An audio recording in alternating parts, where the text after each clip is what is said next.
What is going on, everyone? It's Brody back again with today's tennis topic, and that topic today is going to be what you actually need for your first tennis lesson.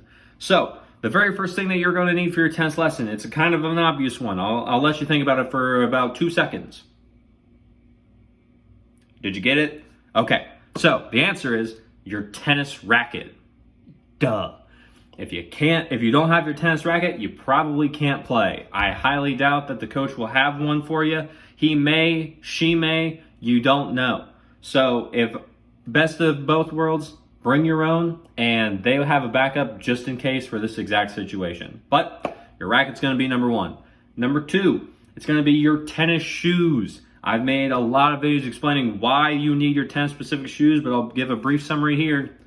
These tennis shoes are designed to help support you on the court. They're designed to make sure that your ankle does not roll when you're actually starting or playing tennis, and they will make sure that your feet do not hurt you and are not screaming at you hours after you finish playing. So tennis shoes, very important, and they're number two.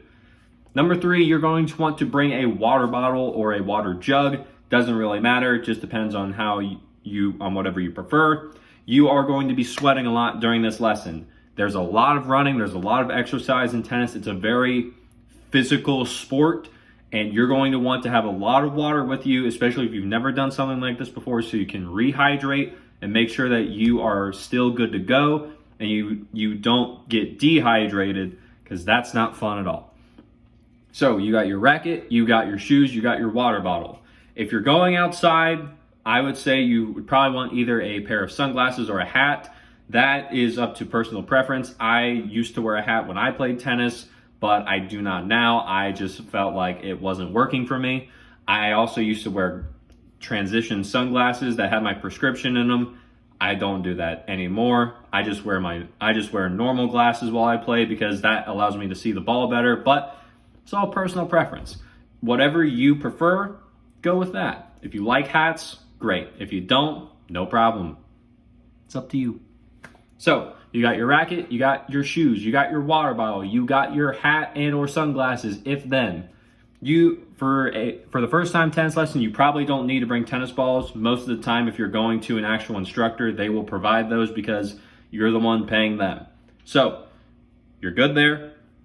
Just and then after that, you just need some clothes that are tennis appropriate, usually like a t-shirt, tank top, shorts, skirt, dress, whatever. There's a whole slew of tennis clothing options that you can choose from, but these will just allow you to play better, feel a bit more free in your movement, so that when you're running around the court, then you can just actually have fun with it. You're not feeling constricted by anything. So proper tennis attire.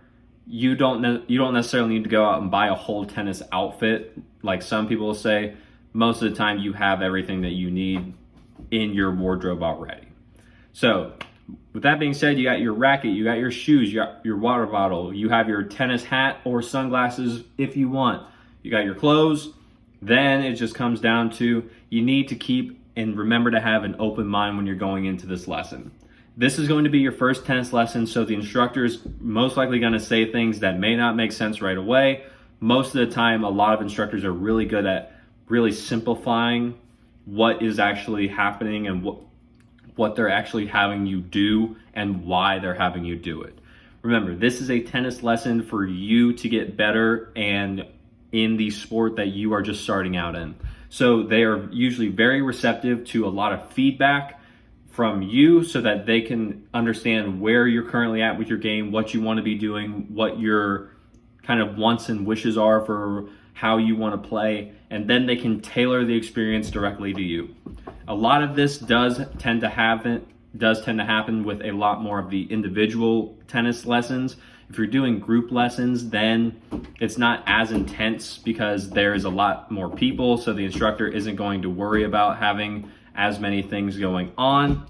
They have a lot more people to work with. They can't be as individualized. So that's when with the group lessons, it may be at a more discounted rate, but you do have more people. You don't get as much individualized time, and you have to figure out what you prefer and really just work more later on and during the lesson because you don't get the one-on-one coaching you would with a private lesson. But other than that, there's really not much that you need going into your first private lesson. It's really cool that you decided to take your first one because that means that you like the sport, you really want to see what you can do with it, and you can usually get a lot of good private lessons, whether you go to tennis clubs or from local pros, because they just enjoy the game and they really want other people to start coming into the sport and just having fun with it. There's no bad time to play tennis unless it's like it is here where it's snowing and all the courts have snow on them. It's really cold. But if you can find an indoor court and just some friends to go out with, even better. If you all take a group lesson, you just all have fun. The coach will have some fun with you all. It's going to be a great time. And that way, everyone gets to enjoy the sport that we all know and love and that we all want to get better at. So, with that being said, if you like the video, leave a like on it. Comment down below any more questions you may have for going into your first tennis lesson. Subscribe to the channel so we can grow this channel and get the message out to more people as to what they actually need going into anything tennis. I saw a lot of tennis misinformation in the tennis community, and that's why I took it upon myself to make this channel. So just help out with the mission by subscribing to the channel today. So, with that being said, leave a like, comment, subscribe to the channel, share this video with a friend who's going to their first tennis lesson, and as always, take care.